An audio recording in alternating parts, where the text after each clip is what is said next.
Bonjour à tous, j'espère que vous êtes en forme. Aujourd'hui, on va parler d'un sujet un petit peu délicat. On va parler de la psychiatrie en France. Il y a quelques semaines, j'ai été voir une expo sur Paris qui s'appelait La psychiatrie, la vérité sur ses abus. D'ailleurs, vous allez retrouver quelques images ainsi que justement l'association qui présentait cette expo, qui aide les gens qui cherchent plus d'informations sur le sujet justement de la psychiatrie. Tout ça en fin de vidéo.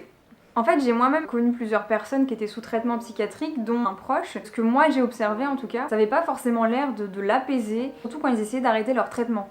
Du coup, j'ai voulu m'intéresser d'un peu plus près à ces médicaments et à leurs effets secondaires. Déjà, ces médicaments, ils sont pas prescrits uniquement par les psychiatres, et au contraire, en fait, ça va être surtout des médecins généralistes qui vont prescrire ce genre de médicaments, donc qui touchent au mental, qu'on appelle des psychotropes. Alors déjà, qu'est-ce qu'un psychotrope ? Donc dans le dictionnaire, un psychotrope c'est un stupéfiant. Un stupéfiant c'est une drogue, substance dont l'usage répété conduit à une dépendance. Donc je continue de lire la définition de psychotrope. Substance qui agit sur l'état psychique et le système nerveux. Donc psychique c'est la pensée, le mental, et le système nerveux c'est le système qui permet la coordination des gestes, la communication entre les différents membres du corps, ce qui est plutôt important. On continue ?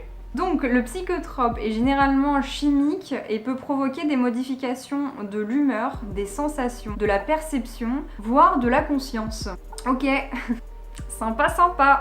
Alors je vous relis la définition en entier. Donc un psychotrope c'est un stupéfiant, substance qui agit sur l'état psychique et le système nerveux. Le psychotrope est généralement chimique et peut provoquer des modifications de l'humeur, des sensations, de la perception, voire de la conscience. Bon. C'est sûr que quand j'ai clarifié déjà cet élément de base, ça m'a quand même un peu interrogée quant à la finalité thérapeutique quand même de la chose. Mais soit. Du coup, j'ai voulu m'intéresser davantage aux produits qui sont les plus consommés en France ces dernières années et à leurs effets secondaires. Donc on va regarder un petit peu ensemble les effets secondaires, donc ce qu'on appelle les effets indésirables sur les notices des médicaments. Donc je vous laisse en image la liste du coup de ces médicaments, ces psychotropes, qui sont les plus prescrits en France ces dernières années. Et si vous voulez regarder la liste un peu plus longtemps, vous faites pause sur la vidéo. Et dites-moi dans les commentaires si vous voyez le nom d'un des psychotropes que vous-même vous consommez, ou bien que vous connaissez quelqu'un qui justement en prend régulièrement. Donc j'ai commencé par regarder les effets secondaires de certains médicaments, et on va prendre par exemple Concerta et Ritaline. Ah oui, donc ce qu'il faut savoir aussi, c'est que ces médicaments, ces psychotropes, ils sont prescrits donc par les médecins, pas juste à des adultes ou à des personnes âgées, mais également à des adolescents et en fait à des enfants à partir de 6 ans. Alors je fais rapidement pause sur la vidéo pour préciser que là je parle de la Ritaline pour l'âge minimal de 6 ans, mais que j'ai pu voir d'autres médicaments psychotropes et qu'il peut y avoir un âge minimal à partir de 5 ans ou même de 3 ans par exemple. La Ritaline, on l'appelle aussi la kiddie coke, donc ça veut dire la cocaïne pour enfants. Donc là les médecins ils prescrivent ça en cas de prise en charge globale de l'hyperactivité chez l'enfant de 6 ans et plus, lorsque des mesures correctives s'avèrent insuffisantes. Correctives, ça voudrait dire qu'on a essayé de punir l'enfant et que malgré ça, le comportement il satisfait pas donc les parents, et du coup ils vont se tourner vers une solution plus radicale, et donc ce genre de médicaments.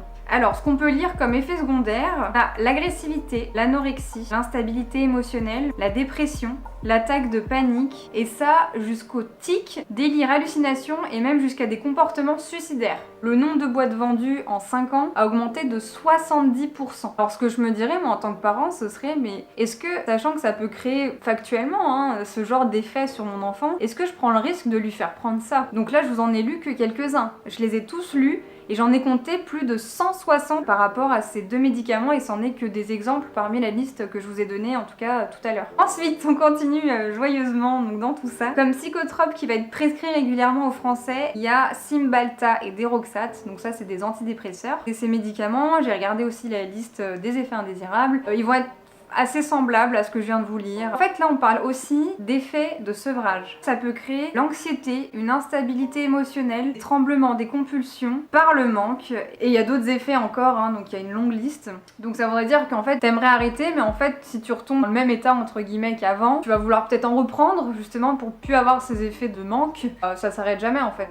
Alors il y a deux graphiques que je voulais vous montrer justement sur la consommation des psychotropes en France, et je trouve ça assez alarmant justement parce qu'en fait on voit que c'est vachement en hausse ces dernières années. Donc la source pour ces deux graphiques, c'est la Caisse nationale d'assurance maladie. On va regarder le nombre de boîtes remboursées entre 2012 et 2018 dans la catégorie des psychostimulants. Donc un psychostimulant, ce serait pour stimuler l'activité psychique cérébrale. Ce qu'on peut retrouver en naturel, c'est la caféine par exemple. Donc là en termes de médicaments, il y a eu une augmentation de 123%, ce qui fait qu'on est passé de 503 956 boîtes boîtes en 2012 à une consommation de 1 121 610 boîtes l'an dernier. Le deuxième graphique, ça représente la catégorie des antidépresseurs, et donc là, le nombre de boîtes d'antidépresseurs qui ont été remboursées par la sécurité sociale entre 2012 et 2018 a augmenté de 7,47%. Et donc là, l'année dernière, en 2018, il y a eu 64 414 723 boîtes qui ont été remboursées. Donc ça montre bien une consommation en hausse de ces médicaments. Du coup, je me demande, est-ce qu'il y a une chute générale du moral des Français qui vont voir leur médecin généraliste qui ensuite leur prescrivent ça, ou est-ce qu'il y aurait un organisme quelconque qui pousse à la consommation de ces psychotropes en France? En tout cas, je vous laisse en barre d'infos donc des références de tout ce que je vous aurais dit pendant la vidéo. Maintenant, je vais vous laisser avec quelques images de l'expo que j'ai vue, donc la psychiatrie, la vérité sur ses abus, qui a été organisée par l'association CCDH. Donc CCDH, ça veut dire Commission des citoyens pour les droits de l'homme. C'est une association donc à but non lucratif qui est apolitique et non religieuse, et elle a été créée en 1969.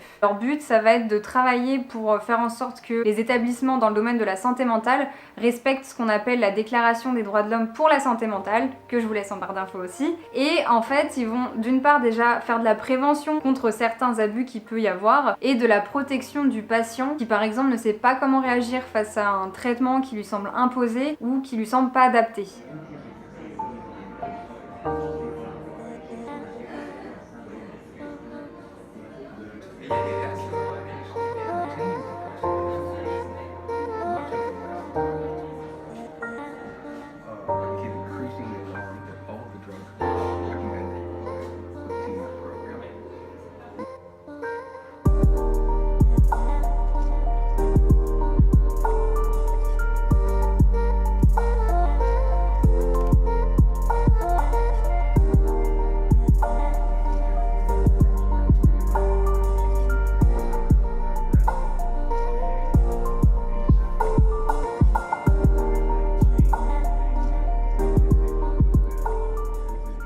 Donc si vous avez besoin d'aide et vous voulez des informations sur le sujet de la santé mentale, je vous laisse leur site, leur chaîne YouTube, bref, leur contact, tout ça aussi en barre d'infos. Donc pour être clair, je veux juste partager mon questionnement par rapport à ce sujet et les informations que j'ai pu avoir, et aussi voir un petit peu les contradictions que j'ai pu trouver face aux médicaments qui sont censés apporter des bienfaits et au final ce qu'on peut voir comme effet négatif que ça peut créer. Si vous connaissez quelqu'un qui est sous ce genre de traitement, peut-être que les effets secondaires que je vous ai lus avant, vous les avez déjà observés par vous-même, mais dans tous les cas, avant de se lancer dans n'importe quel traitement, c'est hyper important de regarder quand même les effets que ça peut créer sur le corps et le mental, qu'ils soient bons ou mauvais. D'ailleurs, si vous connaissez quelqu'un qui prend des psychotropes et que vous savez qu'il veut arrêter, c'est important de bien lui dire de pas essayer de le faire seul en tout cas, et d'avoir un accompagnement avec par exemple un médecin généraliste ou même un naturopathe. Faire quand même un sevrage contrôlé et pas de le faire tout seul pour avoir un bon accompagnement.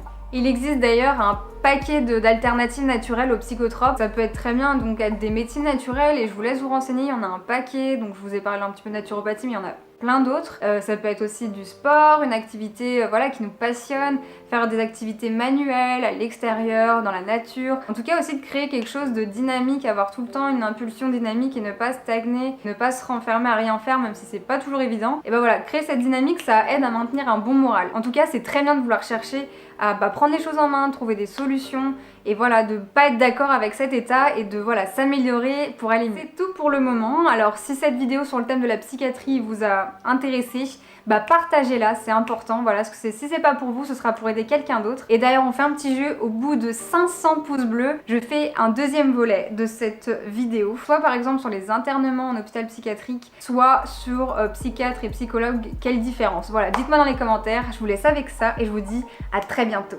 Ciao!